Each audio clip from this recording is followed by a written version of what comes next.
Kalau hampir tidak ada orang kita percayai di legislatif dan eksekutif itu tadi resistensi, rebellion, and death, itu pasti akan terjadi. Wa qul i'malu fasayarallahu 'amalukum wa rasuluhu wal mu'minun. Kalau seandainya Ustadz duduk atau menjabat sebagai pemimpin umat batubara ini ke depan, sebagus Al-Wasliyah ini mungkin batubara itu nanti. Kami melihat seperti itu. Katakanlah bupati,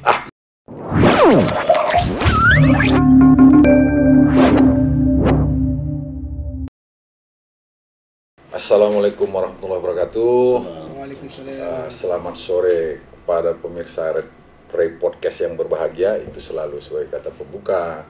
Kita hari ini kedatangan dua tamu yang cukup fenomenal akhir-akhir ini disebabkan kemampuan beliau dalam manajemen organisasi. Mudah-mudahan kehadiran beliau nanti bisa memberi warna tersendiri terhadap apa-apa yang kita pertanyakan. Gitu Ustadz ya. Udah nggak asing lagi nih, tapi baiknya juga memperkenalkan diri Ustadz. Iya, Assalamualaikum warahmatullahi wabarakatuh. Waalaikumsalam. Alhamdulillah, kami dari Pengurus Daerah Al-Jamiatul Wasliyah Kabupaten Batubara, saya Al-Asari, SAG MSI dan Muallim Muhammad Sapri, Sarjana Hukum, tetap bersama hari ini diundang untuk berdiskusi, berbincang-bincang ringan bersama dengan Bang Ucok yang juga fenomenal, sangat fenomenal. Walaupun berteman sudah lama, tapi kalau sudah masuk di podcast ini, entah apa yang ada di dalam nih, agak kocut juga. Insyaallah. Jadi salam kenal, mudah-mudahan perbincangan kita pada sore hari ini membawa pencerahan dan memberikan kemanfaatan lah bagi umat khususnya untuk Kabupaten Batubara. Cuman muallim ini muallim ini walaupun dulu rekan kami atau junior kami di KNPI, tapi beliau hari ini sudah jadi sekretaris Al-Wasliyah yang muallim ya. Mau tak mau saya harus manggil Ayahanda. Silakan. Alhamdulillah, dengan Allah pada hari ini saya bersama Ayahanda Al-Ustaz Haji Al-Asari SAG MSI, Ketua PD Al-Wasliyah Kabupaten Batubara, dan ini mendapati undangan dari Bang Ucok untuk berbincang-bincang terkait masalah Kabupaten Batubara. Iya, agak melebar nih Ustaz, agak melebar nih. Aduh, oke. Itu perkenalan singkat tadi. Begini Ustaz, ada beberapa hal yang agak menggelitik di hati mungkin rakyat Indonesia karena sudah begitu banyak yang menyahuti atau merespon soal tentang kenaikan dana haji ya Ustadz ya. Itu sebagai ketua Al-Wasliyah dan setahu kami juga Ustadz megang travel ya Ustadz ya. Megang travel. Ini gimana fenomena ini Ustadz? Apa sebenarnya yang terjadi? Oh iya. Nah, biar bisa kita sampaikan ini sama Pak Kemenak, mudah-mudahan didengar juga bahwa suara dari bawah itu tidak menginginkan hal-hal yang tidak pantas terjadi harus dibuat. Nah, ini kan. Jadi ini tema aktual nih kan? Iya, tema aktual kita. Nanti kita melebar Ustaz. Kami juga berharap Ustaz jadi pemimpin masa depan ini. Kalaupun itu bonus itu insyaallah ya. Iya. Jadi baik, alhamdulillah. Bersyukur kepada Allah, salat dan salam kepada Nabi sallallahu alaihi wasallam. Kaitan dengan pertanyaan pembuka. Ya. Ini kan satu isu yang begitu sangat hangat diperbincangkan. Ya. Karena dia menyangkut persoalan kepentingan umat. Jadi kalau di negeri ini, kalau kita sudah berbicara tentang kepentingan umat, pasti gesekannya itu akan kuat. Pada prinsipnya, Al-Jamiatul Wasliyah juga sudah mengeluarkan sikap untuk itu. Sebab memang informasi yang didapat dari media-media, baik media mainstream maupun platform media sosial, ada usulan. Ya, Nah, ini kan jadi yang pertama kita harus duduk, ini merupakan usulan daripada pemerintah, dalam hal ini Kementerian Agama, berupa kenaikan ongkos biaya ongkos naik haji. Iya. Ya, ONH kita kan. Dan kenaikannya itu sangat signifikan. Ya, ini yang luar biasa itu ya. Signifikan, gitu. Jadi tak selevel dia atau tak sebanding dengan apa namanya? Inflasi ya. Betul. Dan memang kita pahami Pak Menak kita ini kan selalu kontroversi. Ya, dalam menyampaikan pernyataan. Ya. Barangkali kalau umat sudah mencatat paling tidak ada 4 kontroversi yang pasti besar Ustaz, ya. diucapkan oleh beliau. Nah, salah satunya adalah yang terakhir. Yang pertama kita harus pahami bahwa ini merupakan satu usulan.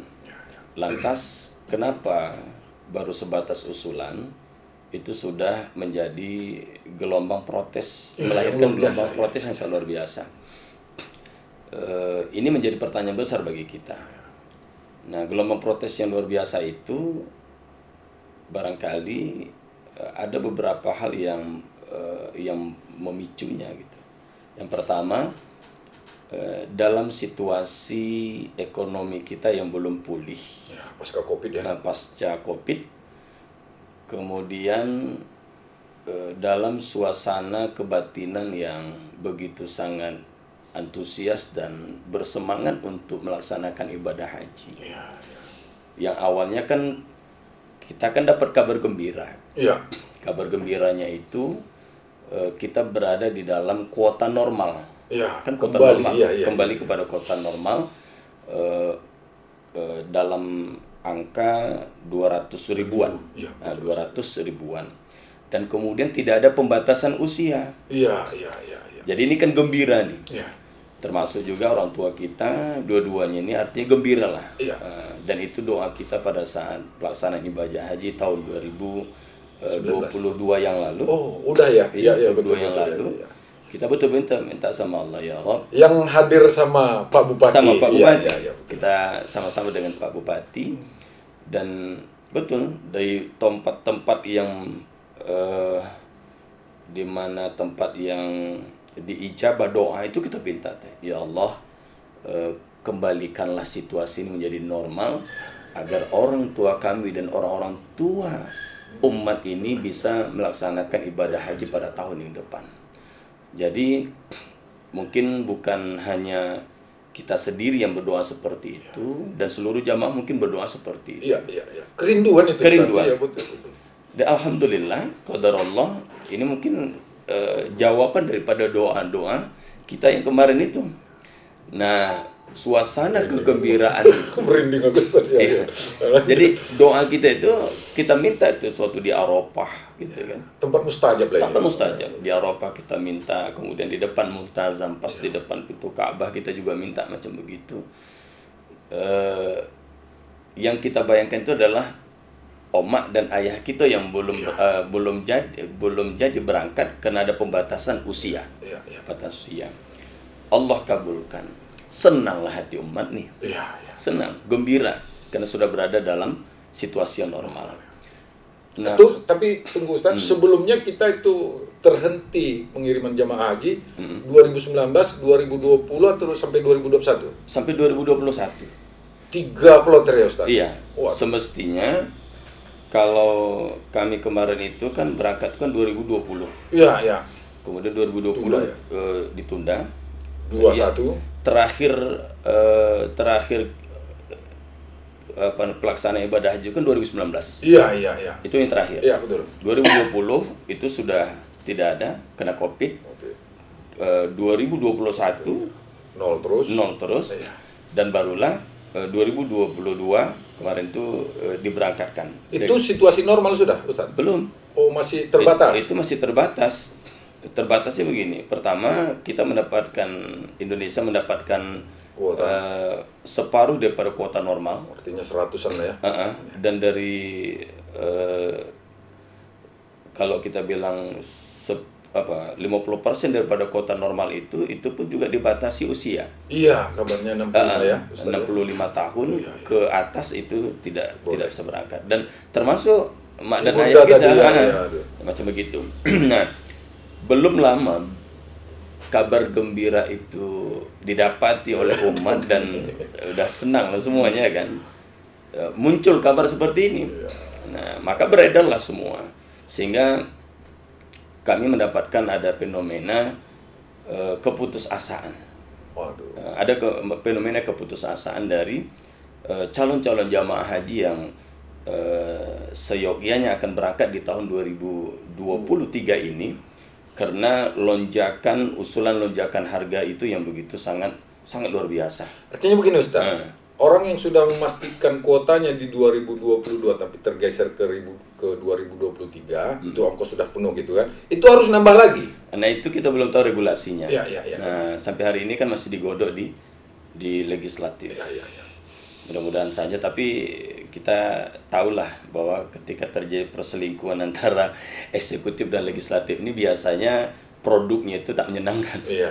Pokoknya umat agak-agak kecewa lah ya. Iya, Akhir-akhir ini seperti itu ya Ustaz.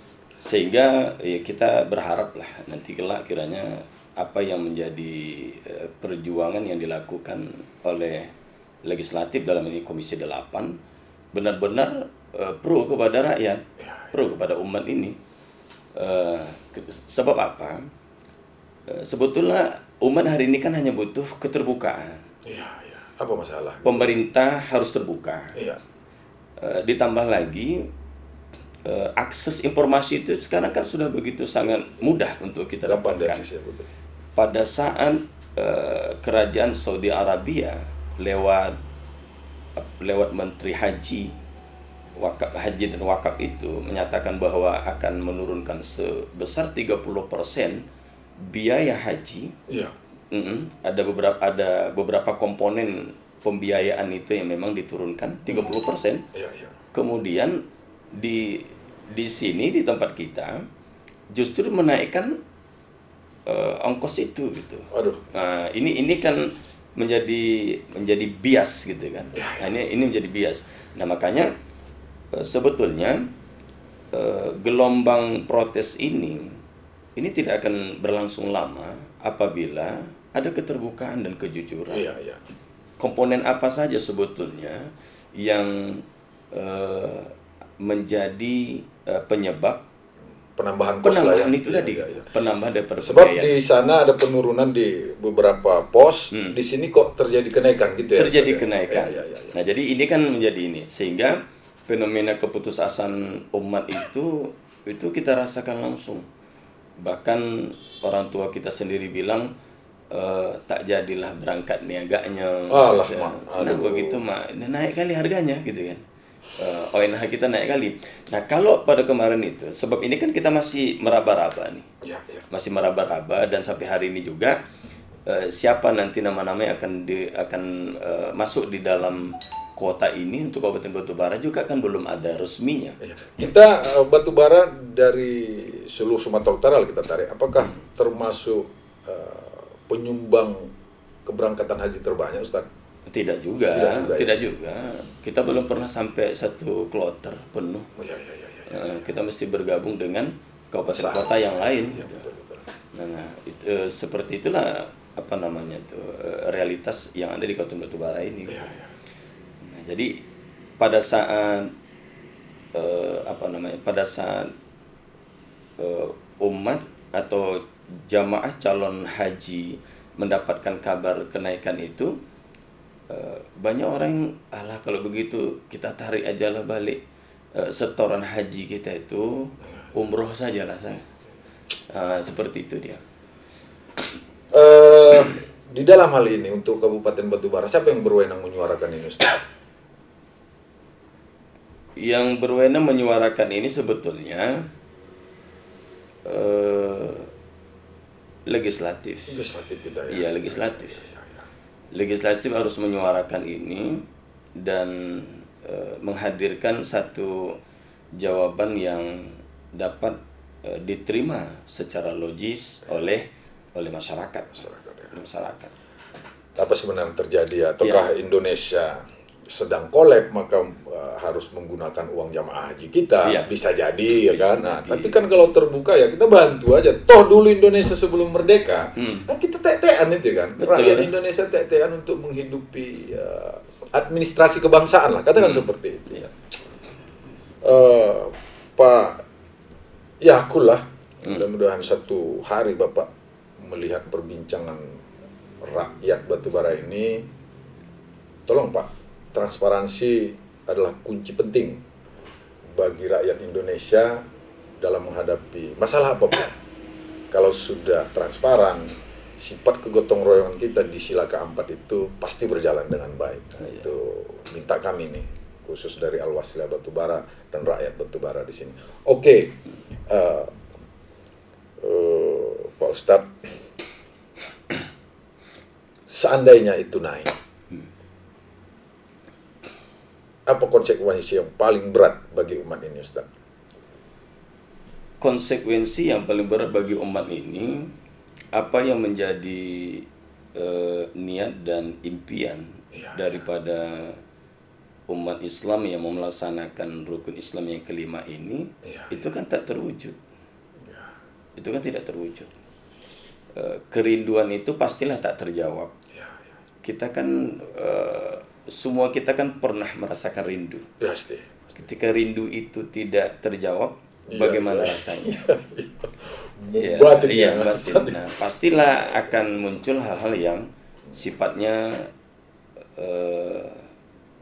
amarah, gitu kan, dan kutukan dan lain sebagainya. Itu pasti akan muncul.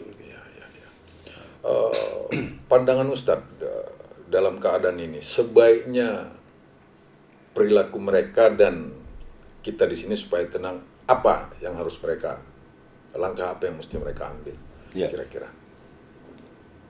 Langkah yang mesti dilakukan oleh pemerintah hari ini adalah, sarannya kita ini mereka pemerintah lagi-lagi diharapkan harus terbuka dalam hal ini. Jangan membiarkan menjadi bola liar yang bisa dibawa orang kemana-mana. Apalagi kita kan sekarang sudah berada di tahun-tahun politik. Jadi jangan dibiarkan fenomena ini akan dibawa kemana-mana dan sehingga membuat umat ini semakin tidak karuan gitu. Nah, kalau kita memandang begini, kita tadi sudah buat kuncinya bahwa keterbukaan, transparansi. Hari ini kan terus terang kita bilang, kita kan tidak tahu nih, di dalam pelaksanaan ibadah haji itu kan memang keuangan haji itu dikelola oleh BPKH, Badan Pengelola Keuangan Haji. Nah, kita tahu bahwa BPKH hari ini kan belum ada berbicara. Kalau dulu BPKH bicara, uangnya aman. Pak Anggito Abimanyu menyatakan bahwa uangnya aman. Dan kita senantiasa untuk berusaha melakukan pendekatan baik sangka bahwa uang itu aman. Itu aman. Nah, kemudian baik sangka itu kan dia akan bisa bertahan apabila dia mendapatkan jawaban yang pas dengan sangkaan itu sendiri. Nah, jika seandainya tidak pas dengan sangkaan itu, maka yang hadir adalah buruk sangka. Nah, makanya hari ini kenapa lagi-lagi yang pertama, kalau seandainya tidak terbuka seterbuka-terbukanya itu, maka trust masyarakat terhadap pemerintah, badan pengelola Kementerian Agama ini, itu akan semakin turun. Tapi ada kata pembuka tadi Ustadz, hampir setiap saat perselingkuhan itu terjadi. Ini seandainya ini di Komisi 8 digodok gitu kan, kita sedang menunggu hasil. Hampir hilang kepercayaan kita bahwa hasilnya itu kan akan bagus begitu. Nah, kalau ternyata dugaan kita hari ini benar bahwa hasil dari pembicaraan Komisi 8 itu tidak sesuai dengan kita inginkan, atau hasilnya itu kenaikan terjadi, namun keterbukaan mereka kenapa kenaikan itu terjadi tidak masuk dalam alam pikiran kita. Artinya hampir benar mereka betul-betul tidak sesuai yang dengan kita harapkan. Tak pantas mereka duduk hari ini. Nah, saya beranggapan seperti Iya. itu, Ustaz. Nah, sebagai umat Islam, umat mayoritas di Republik ini, sebaik-baiknya ini podcast ini juga mengedukasi, menginformasikan, bukan untuk mendiskreditkan, juga. tidak. Bahwa di Komisi 8 itu juga banyak perwakilan dari umat Islam. Ya, Batubara hari ini itu mencetak rekor yang luar biasa, bahwa seluruh komponen yang ada di legislatif itu adalah Muslim. Tapi sekali lagi banyak juga yang kita dapat masukkan bahwa agak sedikit miris kita melihat perwakilan kita hari ini, Ustaz. Nah, kalau dibilang persentase toh kita sudah luar biasa 100% ini. Nah, hari ini mereka juga tidak, atau mungkin ada rakyat belum mempertanyakan ini, tidak ada bercerita tentang ini, sehingga tidak ada pembahasan di legislatif itu. Eksekutif juga sedang sibuk dengan halnya sendiri. Nah, yang kita khawatir, Ustaz, menangkap dari kekhawatiran Ustaz tadi, kami juga merasa khawatir mungkin nanti ada itu tadi ya bentuk perlawanan, bisa jadi pemberontakan akan kepercayaan. Ya ujungnya memang keinginan kita atau hasrat kita jadinya mati gitu. Nah, apa himbauan Ustadz supaya rakyat ini tenang akhirnya? Hampir kita pastikan ini jawaban itu tidak akan memuaskan. Nah, cuman himbauan. Akhirnya kita minta himbauan untuk menenangkan umat ini, Ustaz. Iya, kalau kita memang selalu menganut prinsip husnuzon. Iya. Sebab kita paham bahwa kita akan mendapatkan apa yang kita sangkakan. Iya, itu Kalau janji kita, Allah ya. Kalau kita sangkakan buruk, maka yang kita dapatkan Buruk, iya. Kalau yang kita sangkakan baik, insya Allah kita dapatkan yang baik. Ya. Kalau kita sudah memiliki sangkaan baik, ternyata yang kita dapatkan buruk, maka itu takdir. Gitu kan? Kan itu ya. Kita takut menghadirkan pendekatan buruk sangka, sebab kita dilarang juga itu. Untuk itu ya.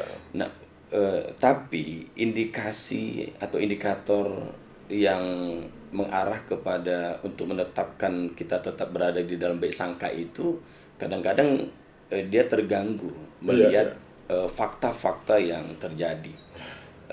Kita kalau kami selalu mengikuti pembahasan tentang haji ini, terutama pada Komisi 8, baik dia videonya secara full ataupun potongan-potongan video. Ternyata memang hanya segelintir anggota dewan yang menyuarakan itu, betul-betul fokus menyuarakan itu dan betul konsen betul. Iya, betul. Dan praksinya pun mungkin hanya baru satu praksi. Yang lain ngurusi dunia aja nih. Iya. Dan ebo yang lain gitu. Iya. Nah, jadi memang berat kita nih untuk berbaik sangka. Iya, dengan keadaan itu ya. Dengan keadaan seperti itu. Nah, ada memang yang menyuarakan sambil meneteskan air mata, tapi tetap ujung-ujungnya dia lakukan dengan ongkos yang lama, kemudian berbanding dengan usulan Kementerian Agama, dia cuma meminta ya paling tidak ambil jalan tengah. Bukan jalan tengah lagi, lebih condong ke ini gitu kan. Lah 80 juta, 70 juta atau seperti itu gitu. Lah ini untuk apa dia bersuara jika memang pro-nya itu tidak kepada rakyat, umat, betul. kepada umat. Nah, ini sebetulnya momentum bagi pemerintah hari ini untuk membangun kembali trust umat Islam. Ini dia dalam momentum ini gitu. Jangan sampai nanti hadir sebuah pemahaman yang permanen sehingga melahirkan ketidakpercayaan yang permanen. Oke lah, saya coba menyatakan aja begini, kira-kira hasil 2014 kemarin, 2019 cebong kadrun. Kalau keputusan ini juga agak merugikan mayoritas, bisa jadi cebong kadrun kedua ini Ustadz ya. Makanya kita tidak bisa menghempang hal Iya, itu. iya, gitu. iya. Yang paling mempunyai wewenang saya lihat dan kemampuan untuk memberhentikan ini pemerintah ya. Pemerintah. Iya, Karena lain tak ada. usulan itu kan memang dari pemerintah. Iya, iya. Bagaimanapun caranya PBN itu gimana caranya menutupi terserah lah. Iya. Pokoknya Republik ini jangan terpecah ya Ustaz. Jadi kan gini, Oco kan. Hari ini yang lucunya kan, segala sesuatu yang menjadi konsen publik Ya. itu dikembalikan kepada publik. Ya, Contoh, seperti skema pembiayaan. Ya. Masa pula ditawarkan kembali kepada rakyat? Ya. Cobalah kalian buat dulu, tawarkan bagaimana skema pembiayaan. Iya, iya. Yang mana skema pembiayaan haji itu kan memang sudah ada pos-pos tertentu. Iya. Skema apa yang dilakukan oleh pemerintah? Ya mestinya skema itu yang harus dihadirkan oleh pemerintah, sehingga umat ini tahu, oh seperti ini loh. Ada komponen-komponen yang memang tidak bisa, mau tidak mau mesti dinaikkan. Iya. Kan seperti itu. Nah, komponen haji itu kan cuma 3. Yang pertama adalah penginapan. Iya. Yang kedua catering. Iya, makanya Yang ketiga adalah transport. Iya, betul. Itu aja. Lain tak ada. Nggak ada. Iya, Kan betul. komponennya itu. Betul. Nah, hari ini waktu pengalaman haji kita kemarin aja, walaupun dia terbatas, satu kamar kita tetap 5 orang. Ya. Kan gitu kan? Iya. Satu kamar kita tetap 5 orang gitu. Karena kalau dari komponen penginapan itu biasalah tuh, kalau satu kamar 2 orang kan beda harga dengan satu kamar. Wajar, dapat fasilitas lebih. Nah. Iya. Dari situ kan sudah bisa terjadi penghematan sebetulnya. Saya potong dulu Pak Ustadz. Sebagai pembanding, itu umroh gimana Ustadz? Iya. Ya umroh. Umroh gimana Ustadz? Harganya sekarang? Umroh pun sebetulnya sekarang ini juga sudah di atas rata-rata harga. Iya. Persentase dengan haji? Ya jauh lah.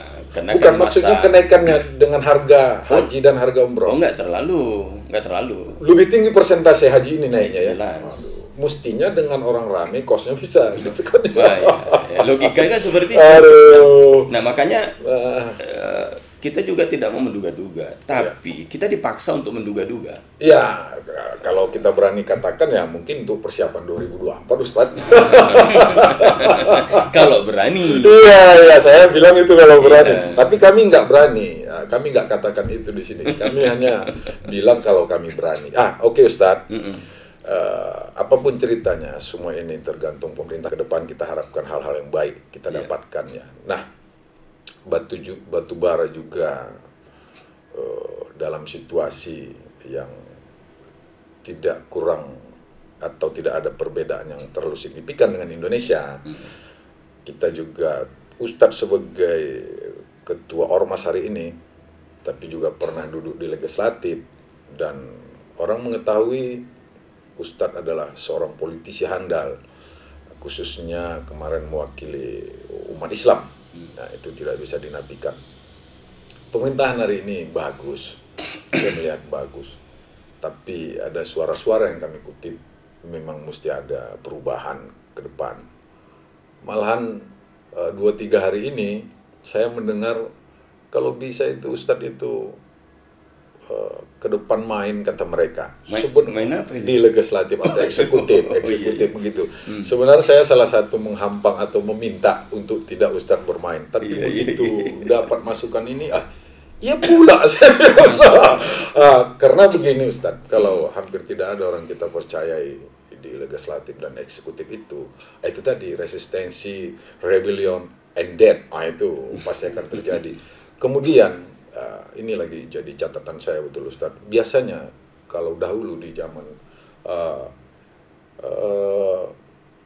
1900-an lah, itu selalu sejarah dicatatkan oleh orang-orangnya. Tapi hari ini penulis terpaksa mencatatkan sejarah dari orang-orang yang dianiaya oleh sejarah itu sendiri. Ini kan memang terbalik. Mestinya kan kalau pemimpin kita atau orang-orang kita percayakan sebagai pemimpin umat ini, pasti beliau yang akan kita catatkan dalam sejarah. Tapi memang akhir ini umat yang teraniaya itu yang akhirnya kita catat dalam sejarah kan Ustaz. Nah, dalam keadaan itu di ruang yang berbahagia ini, saya Barokah, insyaallah, ya. saya beranikan diri untuk bertanya, Ustadz, seandainya rakyat Batubara ke depan kita hanya punya waktu sedikit lagi, Ustadz, Ya. kalau legislatif hanya 1 tahun nih, Ya. bulan 2 atau Februari kita sudah main. Kalau eksekutif di bulan 12 ini, malah pemerintahan ini sudah harus bupati dan wakil bupati hari ini harus off karena perundang-undangan, maka akan terjadi PLT namanya, ya, Ustaz. Nah, dengan situasi atau keadaan kita hari ini, apakah kalau rakyat meminta, apakah kita coba-coba mewakili dari orang-orang yang menginginkan ini, ya, apakah Ustaz boleh atau mau bertarung? Iya, iya. Nah, Ada kalau di meme biasa tuh tenang. Pertama, kita apresiasi suara-suara yang menyampaikan itu. ya, sampai tadi nih, Ustaz, Iya. sampai tadi. Tidak ada saya cerita Ustadz, tapi tiba-tiba ada orang nyampaikan itu. Itu tadi di DC. Nah, nanti orang yang nontonnya ini tahu lah itu orangnya.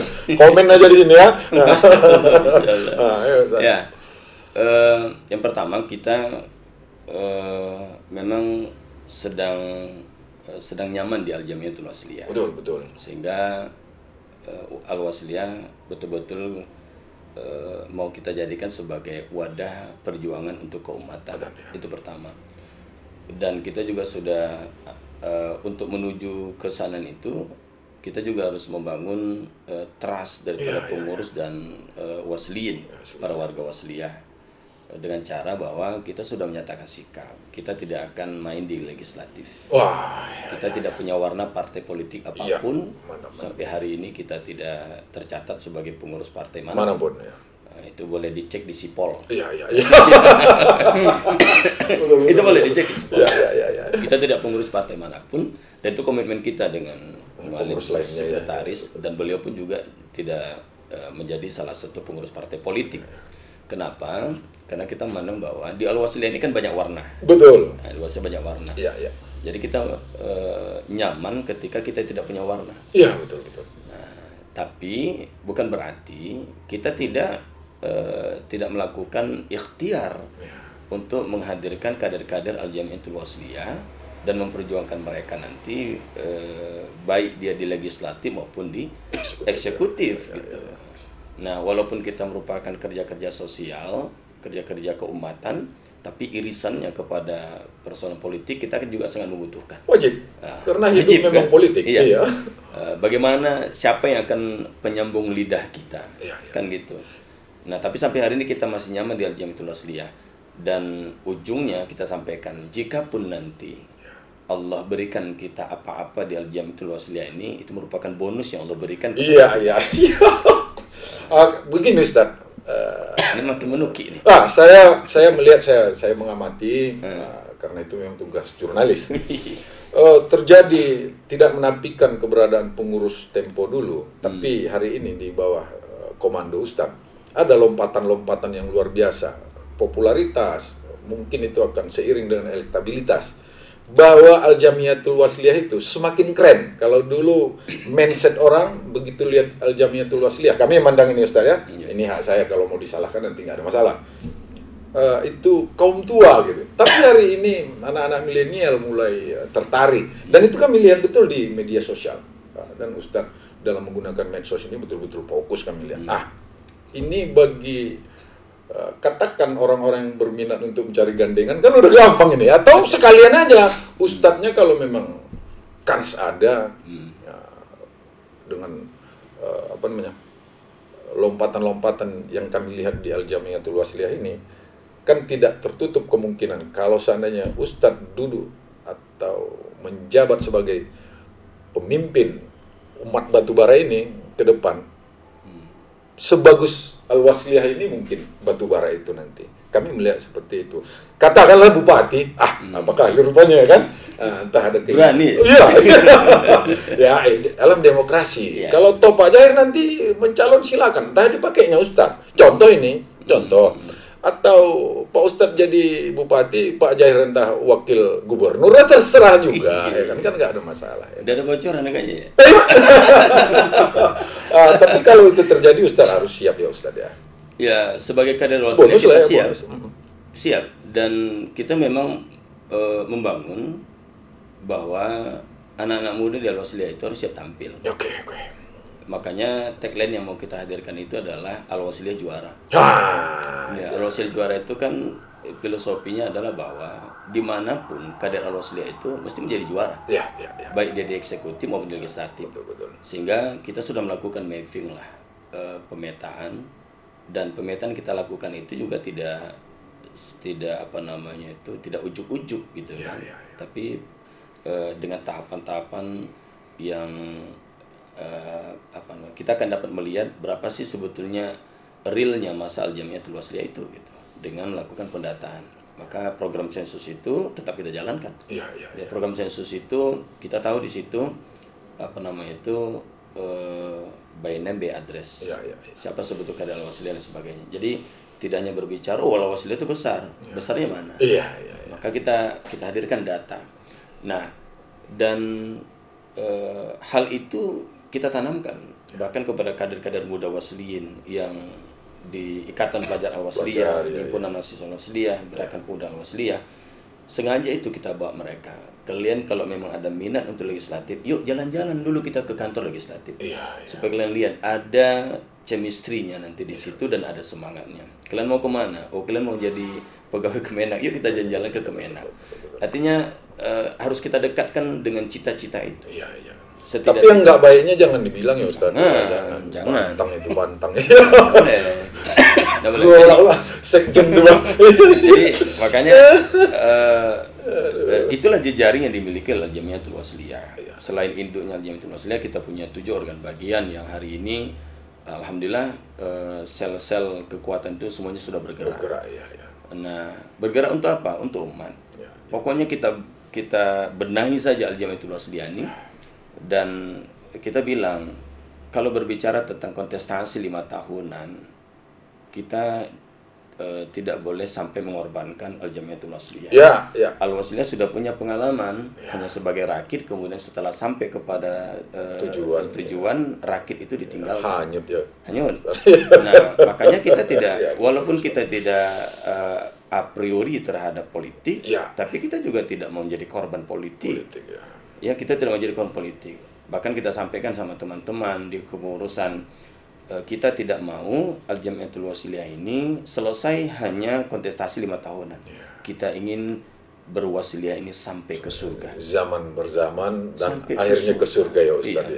Kita mau wasliyah sampai ke surga. Makanya selalu kita tanamkan kepada diri sendiri, kemudian kepada teman-teman pengurus, kemudian anak-anak kader-kader pelajar, pemuda dan sebagainya itu, berbuatlah untuk umat ini, karena kita punya satu kekuatan dalil yang difirmankan oleh Allah Subhanahu wa taala itu, wa qul i'malu fasayarallahu 'amalukum wa rasuluhu wal mu'minun.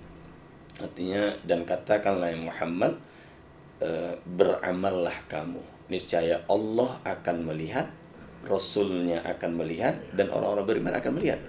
Jadi kita tidak butuh lihat saya karena itu sudah itunya.